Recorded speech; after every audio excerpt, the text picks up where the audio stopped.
তো বন্ধুরা আজ আমি এক্সপ্লেন করব 2024 সালে মুক্তি পাওয়া ইন্দোনেশিয়ান হরর মুভি মাকমাম। তো চলুন কথা না বাড়িয়ে মুভির দিকে যাওয়া যাক। মুভির শুরুতে আমরা নুরুল নামের একটি মেয়েকে দেখতে পাই। নুরুল এখানে মিডনাইট নামাজ পড়ার জন্য ওঠে আর সাথে তার ফ্রেন্ড নিশাকেও জাগায় যাতে তারা দুজন একসাথে নামাজ পড়তে পারে। নিশা অলসতার জন্য উঠতে না করে দেয়, তাই নুরুল একাই মুখ ধুয়ে এসে নামাজ পড়তে শুরু করে। এরপর আমরা দেখি যে নুরুল যখন নামাজ আদা করছিল তখন তার রুমের দরজাটা একা একাই খুলে যায়। এই সিনটা নিশাও দেখছিল, কিন্তু ভয়ে সে কিছুই বলে না। তখনই নামাজের শেষে নুরুল আল্লাহু আকবার বলে। তখন নুরুলের পেছনে থাকা আত্মাটা সেই লাইনটি পুনরাবৃত্তি করে, যেটা শুনতেই নুরুল ভয় পেয়ে যায়। কিন্তু সে নামাজ পড়া বন্ধ করে না, আর যেমন তেমন করে সে তার নামাজ কমপ্লিট করে এবং সেই আত্মাটাও পিছন থেকে পুনরাবৃত্তি করতে থাকে। আর প্রেয়ার শেষ করার পর নুরুল যখন পেছনে তাকায় তখন সেখানে কেউই ছিল না। নুরুলের পর যখন তার রুমের দরজা খুলে দেখে তখন তার ফ্রেন্ড পুত্রী সেখানে পজেসড অবস্থায় ছিল এবং সে সেখানে করিডোরে দাঁড়িয়েছিল। নুরুল তাকে ডাক দেয় আর পুত্রী হঠাৎই সেখানে অজ্ঞান হয়ে যায়। নুরুল তাকে ধরে জ্ঞান ফেরানোর চেষ্টা করতে থাকে। এখন সিন চেঞ্জ হয়। আমরা রিনি নামের একটি মেয়েকে দেখি যে কিনা মর্গে কাজ করত। রিনির কাজ ছিল পোস্টমর্টমের পর সেই লাশগুলোকে সেলাই করা। রিনির কাছে একটা বিশেষ ক্ষমতাও ছিল, সে মৃত ব্যক্তিদের আত্মাকে দেখতে পেত। এখন এই আত্মাগুলোর মধ্যে কিছু আত্মা ক্ষতিকারকও হতে পারে, আর কিছু আত্মা শুধু রিনির কাছে এজন্যই আসতো যাতে তাদের শেষ মেসেজ পাস করতে পারে। আর এরকমই কিছু সিন আমরা এই টাইমলাইনে দেখতে পাই, যেখানে ডেড বডি সেলাই করার সময় হাত ধোয়ার সময় রিনি স্পিরিট দেখতে পায়। কিন্তু রিনি এখানে বেশি হেজিটেট ফিল করে না এবং তাদের সাথে কথা বলে। এরপর সেই স্পিরিট সেখান থেকে চলে যায়। এখন আমরা নুরুলকে দেখি যে কিনা বোর্ডিং স্কুল থেকে পালানোর চেষ্টা করছিল, কিন্তু সে দুর্ভাগ্যবশত সেখানকার হেডমিস্ট্রেসের কাছে ধরা পড়ে যায়। এরপর তাকে নিশা ও পুত্রীর সাথে রুমে লক করে দিয়ে চলে যায়। রাতে যখন তারা তিনজন ঘুমোচ্ছিল তখন পুত্রী আবারও পজেসড হয়ে যায়। তখন নিশা ও নুরুল চিৎকার করে রুমের লক ভেঙে বাইরে চলে আসে আর দরজার বাইরে থেকে লক করে দেয়। এরপর যখন সব কিছু নর্মাল হয়ে যায় তখন তারা দরজা খোলে, আর দরজা খুলে তারা দেখতে পায় পুত্রী নিচে পড়ে রয়েছে। তখনই সেখানে হেডমিস্ট্রেস চলে আসে এবং সে পুত্রীকে একটা চড় মেরে বলে যে তার উপর কোনো অশুভ ছায়া নেই, এইসব কিছু শুধু একটা নাটক। সিন চেঞ্জ হয়। আমরা সকাল সকাল রিনির বাড়ির দিকে একজন বয়স্ক মহিলাকে আসতে দেখি। আসলে এই মহিলা ছিল এই বাড়ির মালকিন এবং সে রিনির কাছ থেকে 5 মাসের ভাড়া নিতে এসেছিল, কিন্তু রিনির কাছে এখন শুধু 2 মাসের ভাড়া দেওয়ার মতো ছিল। এই জন্য সেই মহিলা রিনিকে বিকেলের মধ্যে বাড়ি খালি করে দিতে বলে এবং সেখান থেকে চলে যায়। এরপর আমরা দেখতে পাই রিনি যখন বাড়ি খালি করে চলে যাচ্ছিল তখন সেখানে সালামাত নামের একজন লোক আসে, যাকে দেখতেই রিনি চিনে ফেলে, কারণ লোকটি ওই বোর্ডিং স্কুলে কাজ করত যেখানে নুরুল, নিসা ও পুত্রী ছিল। আসলে বোর্ডিং স্কুলের পুরনো হেডমিস্ট্রেস মিসেস কিনাতি রিনিকে নিয়ে যাওয়ার জন্য সালামাতকে পাঠিয়েছিল, কারণ রিনি সেই বোর্ডিং স্কুলের এক্স স্টুডেন্ট ছিল এবং সে মিসেস কিনাতির অনেক কাছের একজন ছিল। রিনিকে এখানে নিয়ে আসার মিসেস কিনাতির বিশেষ উদ্দেশ্য ছিল, যেটার ব্যাপারে আমরা একটু পরেই জানতে পারবো।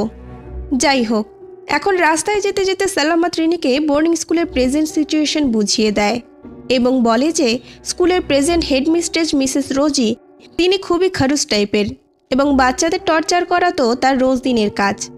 এখন সেই বোর্ডিং স্কুলে শুধু 3 জন স্টুডেন্টই রয়েছে, কারণ এখন ছুটি চলছে এবং এই 3 জনের কম গ্রেড থাকায় তারা বাড়িতে যেতে পারবে না। রিনি সেখানে যাচ্ছিল কারণ তার কাছে থাকার জন্য কোনো জায়গা ছিল না। এরপর আমরা দেখি যে অনেকটা লম্বা পথ অতিক্রম করে রিনি স্কুলে পৌঁছে যায় এবং সে সেই রুমে যায় যেখানে সে আগে থাকতো। সেই রুমে নুরুল, নিসা ও পুত্রী থাকতো। এরপর সেই 3 জনও রিনির পিছন পিছন রুমে আসে এবং তারা রিনিকে জিজ্ঞাসাবাদ করাতে জানতে পারে যে সে এই স্কুলের এক্স স্টুডেন্ট ছিল এবং এই রুমে সেই থাকতো। রিনি এই স্কুলের পার্ট ছিল। এটা জেনে তারা 3 জন রিনিকে এটা জিজ্ঞেস করে যে রিনি কি এখানে থাকাকালীন কোনো আত্মাকে দেখেছিল এবং সেই আত্মা কি তাকে কোনোদিন ডিস্টার্ব করেছিল। রিনি তখন বলে যে এমনটা কিছুই হয়নি এখানে। এই সমস্ত কথা চলাকালীন সেখানে সালামাতের সাথে মিসেস রোজি আসে সে রিনিকে জিজ্ঞেস করে যে সে কি এখানে পড়াতে ইন্টারেস্টেড। রিনি এখানে কিছুই বুঝতে পারছিল না, কারণ এখনও পর্যন্ত সে শুধু এটাই মনে করছিল যে সে শুধু এখানে মিসেস কিনাতির সাথে দেখা করতে এসেছে। কিন্তু যখন চাকরির অফার সামনে আসে তখন রিনি হ্যাঁ করে দেয়, কারণ তার কাছে এছাড়া আর কোনো রাস্তা ছিল না। এখানে থাকলে সে টাকাও পাবে আর থাকার একটা জায়গাও হয়ে যাবে। এরপর আমরা দেখি যে মিসেস রোজি প্রথম দিনই রিনির সাথে ডমিনেটিং পাওয়ারে কথা বলছিল, যেটাতে বোঝা যায় যে সে তার সামনে কারো কথা চলতে দেবে না। এইসব হওয়ার পর রিনি তার রুমে চলে যায়। সে এখনও পর্যন্ত তার ব্যাগ আনপ্যাক করেনি। তখনই সেখানে কিছু প্যারানর্মাল অ্যাক্টিভিটি শুরু হয়ে যায়।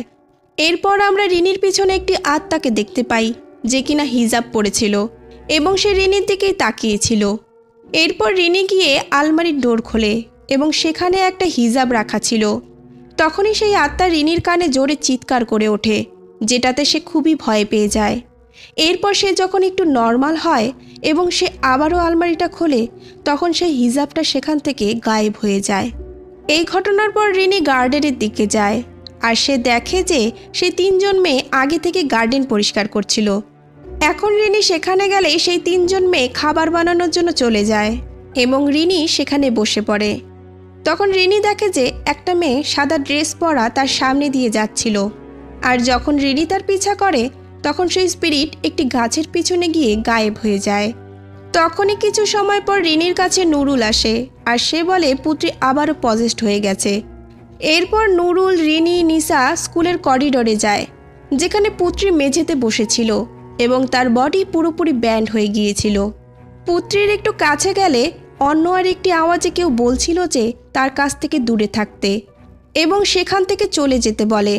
কিন্তু রিনি সাহস করে পুত্রীর কাছে যায় আর তখনই পুত্রীর বডি শূন্যে ভাসতে থাকে এবং আমরা সেই ইভিল স্পিরিটকে দেখি, যে কিনা পুত্রীকে খুবই খারাপভাবে হর্ন করতে থাকে। এরপর পুত্রী সেখানেই অজ্ঞান হয়ে যায়। সবাই পুত্রীকে রুমে শুইয়ে দেয় এবং রিনি সালামাতকে মিস্টার গান্ধাকে ডেকে আনার জন্য বলে। এখন সেই কিছু করতে পারবে। মিস্টার গান্ধা একজন স্কুলের টিচার, যে কিনা ধর্ম ও প্রেয়ারের শিক্ষা দেয়।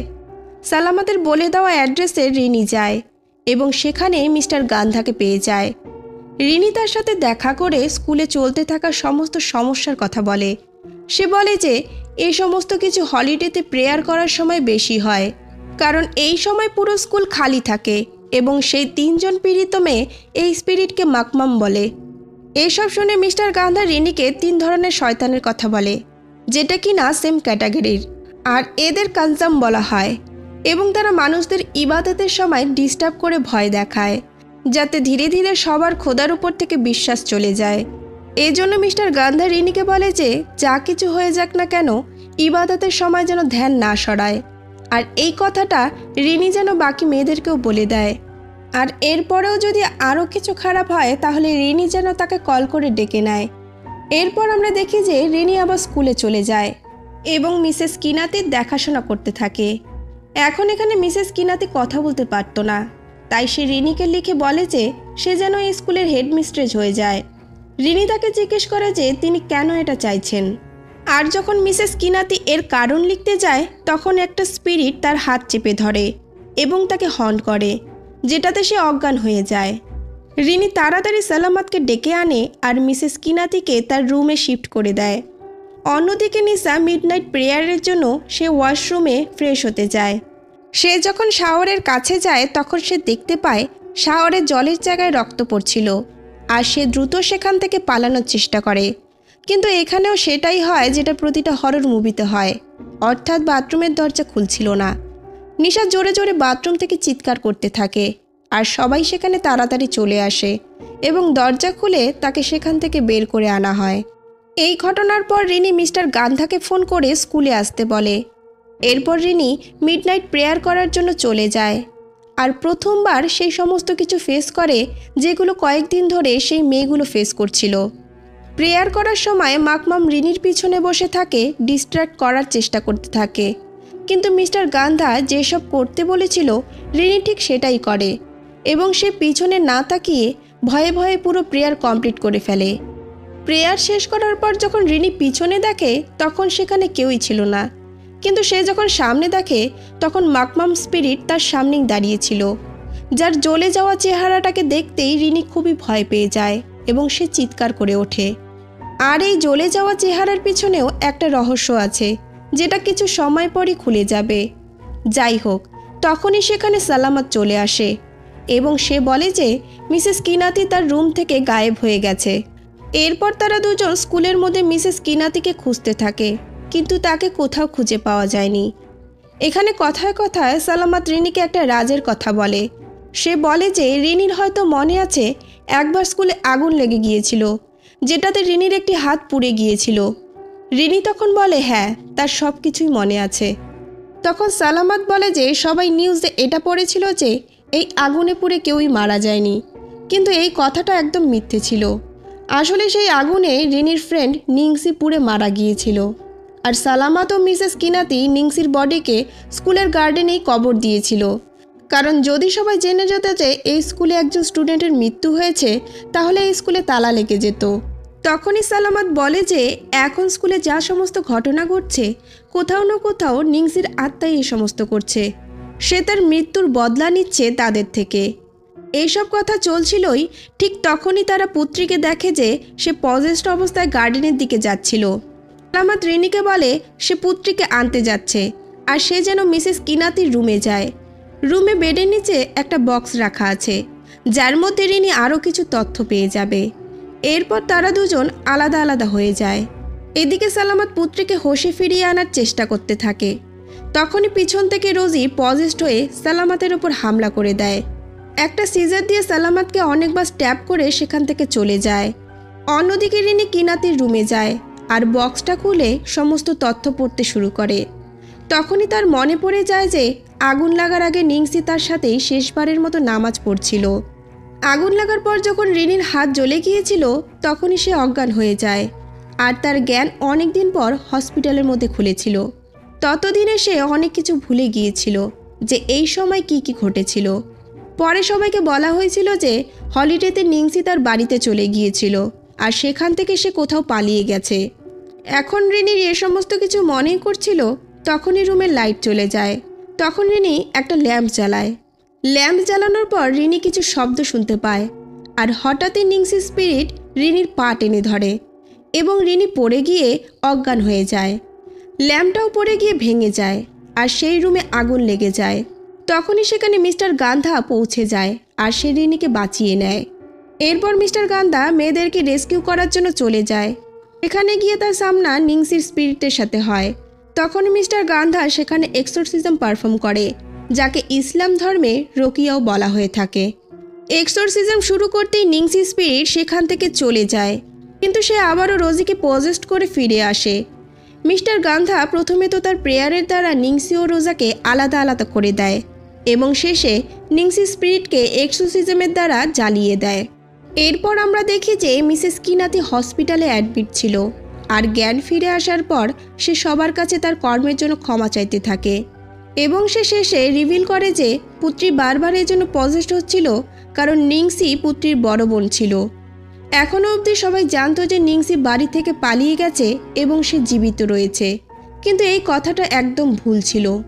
নিংসি তো অনেক আগেই এই পৃথিবী ছেড়ে চলে গিয়েছিল। এরপর মিসেস কিনাতি রিনি ও পুত্রীকে সেই লোকেশনটা বলে যেখানে নিংসিকে কবর দেওয়া হয়েছিল, এবং তারা দুজন সেখানে গিয়ে প্রেয়ার্স করতে থাকে। আর এর সাথেই এই মুভিটা এখানেই শেষ হয়ে যায়। তো বন্ধুরা, আজকের এই মাকমাম মুভিটা কেমন লাগলো অবশ্যই কিন্তু কমেন্ট সেকশনে কমেন্ট করে জানাবেন। আর আমার এক্সপ্লেনেশন ভালো লাগলে অবশ্যই কিন্তু চ্যানেলটিকে সাবস্ক্রাইব করে রাখবেন। দেখা হচ্ছে নেক্সট মুভি নিয়ে। সবাই ভালো থাকবেন।